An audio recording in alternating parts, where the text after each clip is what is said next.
While the future of Forza Motorsport hangs in the balance, I figure now would be a good time to have an honest discussion about the history of the series, kinda where its place was in the market, and what the future could or should look like for these games. If you need a quick catch up on the news, about a month ago, Microsoft laid off roughly 9,000 employees, including many within Xbox Game Studios, and while none of this has been confirmed by official sources, statements did come out claiming that Turn 10 lost nearly half its staff, which has been partially substantiated by a few employees that have posted about changing jobs, including Chris Esaki, the potentially now ex-creative director for Motorsport at Turn 10. Another former employee that hadn't been with the company for years also claimed on Facebook that Turn 10 Studios has shuttered the Forza Motorsport space and the team is no more, which sparked a wildfire of rumors about T10 closing down or turning into a support studio for Horizon and whatever else. None of this has yet been confirmed. The studio has actually been silent ever since the layoffs, until yesterday, when finally Turn 10 released a pretty vague statement claiming that they want to ensure players that Turn 10 and Playground Games will continue to support Forza Motorsport and Forza Horizon 5. And then they followed up with a summary of Motorsport's Update 21, which is more or less a rehash of previous content. This video isn't really going to be about all that, and just to be clear, still almost nothing has actually been confirmed about the studio's future. Instead, though, I want to talk about the direction the Motorsport games have been heading in for a while now. See, games like Motorsport used to be system sellers. Gran Turismo and Forza were flagship console games that flexed the power of the latest hardware. They showed off how impressive physics calculations could be, they had great peripheral support for early racing wheels and pedals, and of course they looked more realistic than just about any other games on the market. That was a huge selling point. I still remember being in absolute awe of how good Forza Motorsport 2 looked back on the Xbox 360. On top of this, hardcore simulators like R-Factor and iRacing, which were both around back in the late 2000s, were far less accessible than they are now. Not only was PC gaming less popular than it is currently, racing wheels with force feedback really didn't become popular or mainstream until around the mid-2010s, with a huge explosion in popularity over the last 5+ years, partly due to COVID. In 2008, you had to be a pretty serious enthusiast to have a force feedback sim wheel and pedals, which back then was like a Logitech Driving Force Pro, or if you were really cool, like a Fanatec Speedster or Porsche wheel. The general racing game audience just wasn't as interested in hyper-real sims because the hardware was out of reach for the average player in a way that isn't really the case anymore. Console sims also offered a really good experience in their own right, and the gaming landscape just wasn't as hardcore or serious as it is now. People were more interested in video games, not simulators, which was viewed much more so back then as a separate, more niche community. Back in the heyday of Motorsport, racing game players had consoles and controllers, not PCs and sim rigs. And this, paired with the fact that these games used to be phenomenal tech showcases, meant that the market was huge for casual, accessible sim racers. And Motorsport flourished in that environment. If you had an Xbox, you probably had Halo and Forza. The Xbox 360, which was home to Motorsports 2, 3, and 4, was also one of the best-selling consoles of all time, and is to date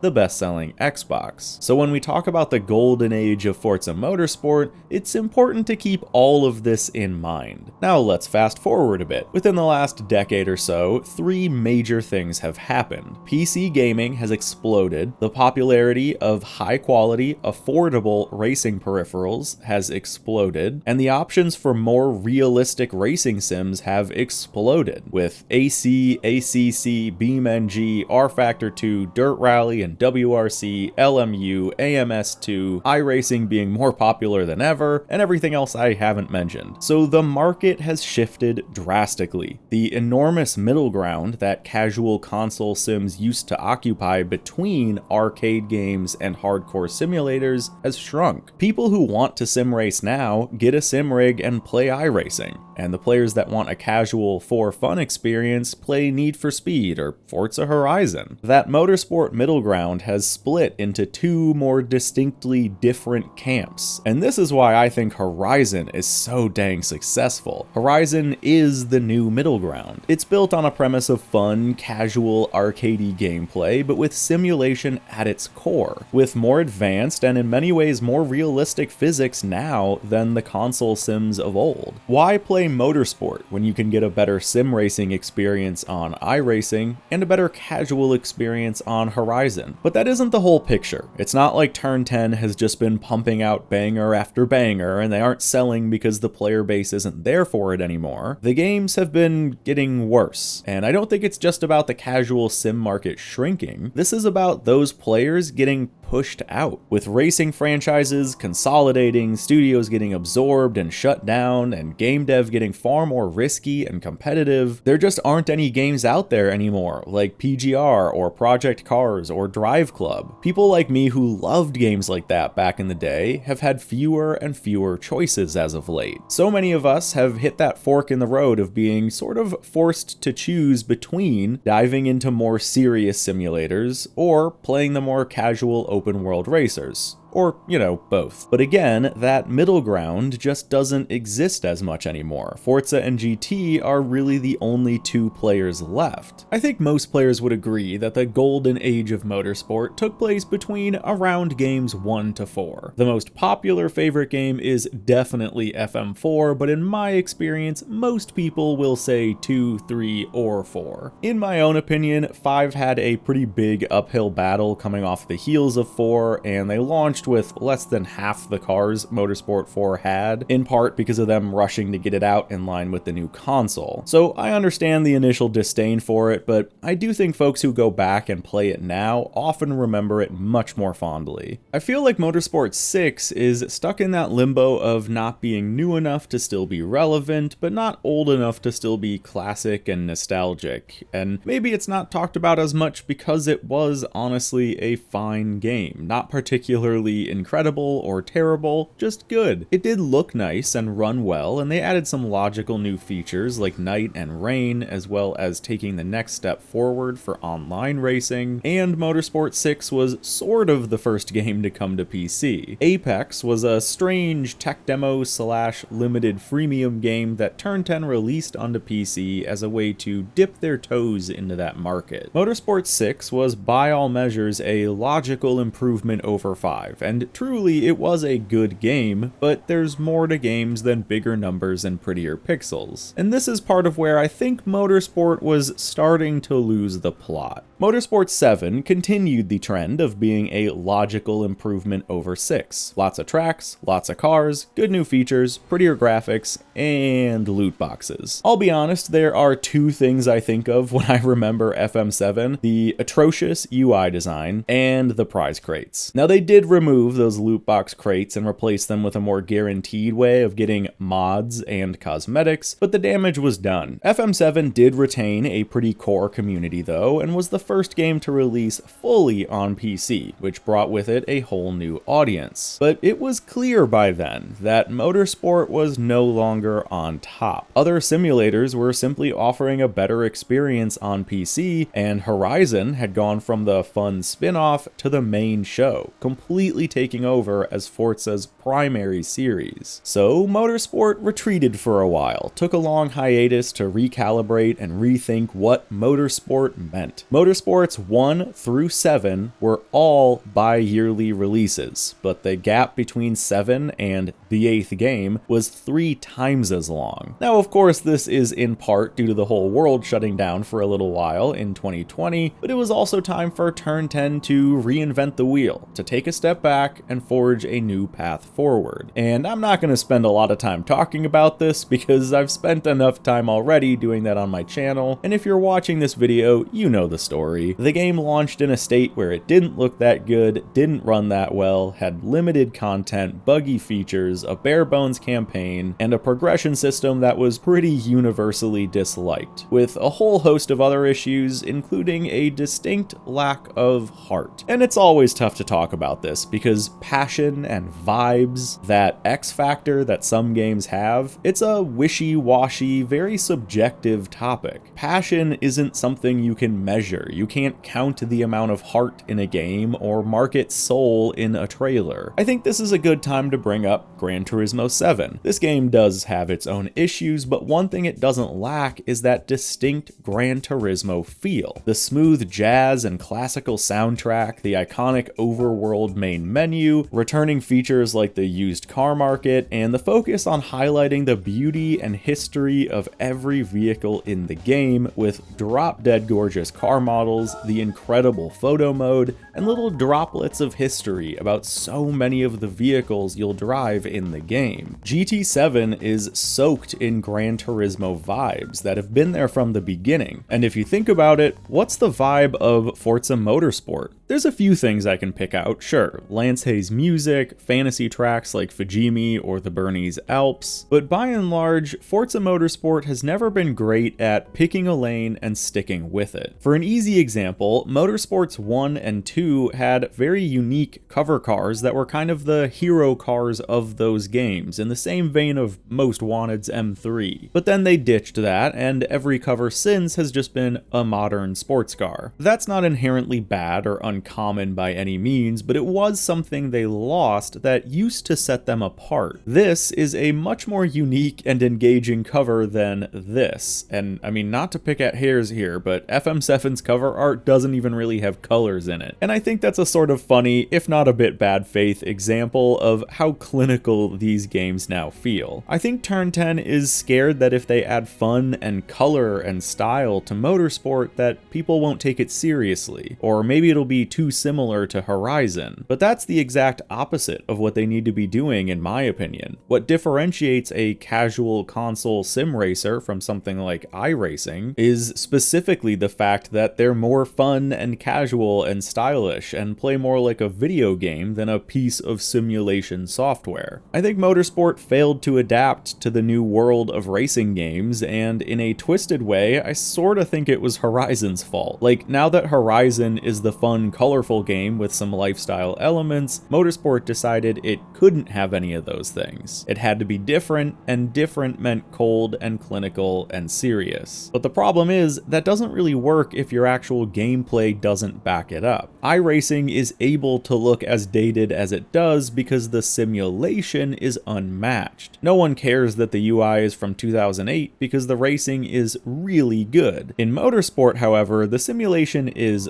fine, but it needs more to stand on. And that brings us to the other major gap between casual and hardcore sims, the campaign. This is an area where Motorsport has stepped backwards for the past few games. To be honest, GT7 dropped the ball here too, but this is just one of those spaces where we used to be spoiled for choice. There used to be so many fun track racers with good campaign modes, and now there are none. This was the place to innovate, and instead, Motorsport ripped out all the fun and replaced it with some great FOMO mechanics and MTX potential, and I think in the process they forgot to make an actual career mode at all. This isn't really the best example, but I want you to look at this garage tour from PGR4, which, mind you, released in 2007, 18 years ago. Some of you watching probably aren't even this old. In this game, there are multiple unlockable, huge multi-room custom garage environments for you to walk around in and interact with that have your trophies on display, and even things like playable arcade machines. That's fun. That's the X factor. Motorsports Garage, on the other hand, is one pretty bland, completely locked environment. These aren't my helmets or race suits or my trophies.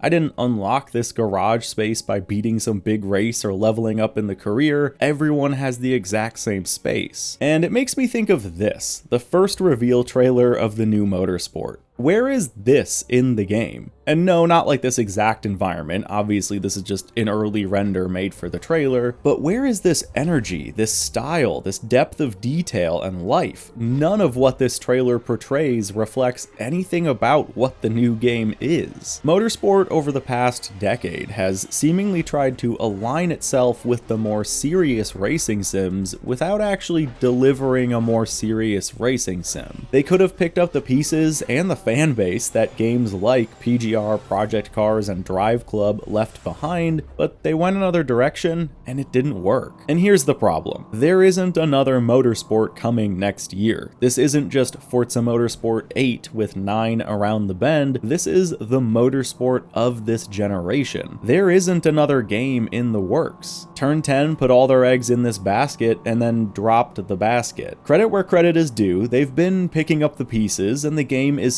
certainly much better now than it was at launch, but every update, no matter how good, ends up reminding me more and more of just how much is still missing, and not only in this game, but every game they've come out with over the last decade. I'm realizing more and more now that these aren't small changes you can patch in with a good track and some Lance Hayes music. This is the final end result of a path Motorsport has been walking down for the past 10 or so years. I don't really know what the escape trajectory is here. For a thought experiment, let's just assume what we've heard about Turn 10 is true. A lot of the team is gutted, the creative director is gone, a lot of the workforce is on short-term contracts, and only a small handful of higher-ups and Motorsport veterans remain. Xbox probably isn't wanting to put a lot of money into Motorsport right now either because the investment probably hasn't been paying off. So, as a studio, what do? I think we've been seeing their best efforts lately, their Hail Marys to try and turn Motorsport into something more players want to play. Similar perhaps to the Kaizen team for NFS Unbound. But I truly feel like they might just not have the resources anymore to kick off development on a new game, or even turn this one into more of a commercial success. A series like this is really hard to scale back. Racing games are expensive, you have to license so much, pay for scans of hundreds of vehicles, and in many cases tracks as well, and the dev time to model all that is extensive. They have to have competent and sizable physics and engine teams. Racing games are uniquely challenging to make, and when you're 8 games into a series, it's pretty hard to divert course and scale down if you need to. If it were me in charge, I think I'd try to pull together enough content for a big, very marketable 2.0 patch of sorts. Refresh the online with stat tracking and a new rating system that actually works. Refresh the single player, maybe even with a new offline mode that actually has you play through a career, like starting fresh with none of your cars and money in D class and working your way up. You could play it off like, oh, you're signing with a team, so it's not your money and cars, it's the team's, and heck, they can even use the fake brands they already have for the game, like Pro Rata or Tech Sports Racing. I just want some form of a real single player campaign to get people in the door. I know that's a really big ask, but the data shows that players are simply not playing the tour style career, and I think Motorsport needs a stronger single player to feed players into its multiplayer. And then they can cap off the 2.0 update with, new cars, maybe a new track or two, and some other QOL features, bug fixes, performance updates, and whatever else to create something big enough to package into an exciting relaunch of the game. To me, that feels like the most reasonable path out of this. We've seen success stories like this before with No Man's Sky or Cyberpunk. I don't think Motorsport is beyond redemption. They were starting to head down the right path, but I just don't know what the future holds for Forza Motorsport. This is all nothing more than wishful thinking, and I'm a bit nervous that we might be adding another name to the growing graveyard of once great racing franchises. This video is very much a discussion piece. I really want to hear what you all think about not necessarily the newest game, but the series as a whole and the direction it's been going in and where it could maybe go in the future if there is still a future for motorsport. Thank you to everyone for watching, and seriously, thank you to those of you at Turn 10 who are trying to make these games the best they can be. And if anyone watching has been affected by the layoffs, I wish you the best of luck, and I hope you can find work that rewards your talents. Alright folks, I'll see you in the next video.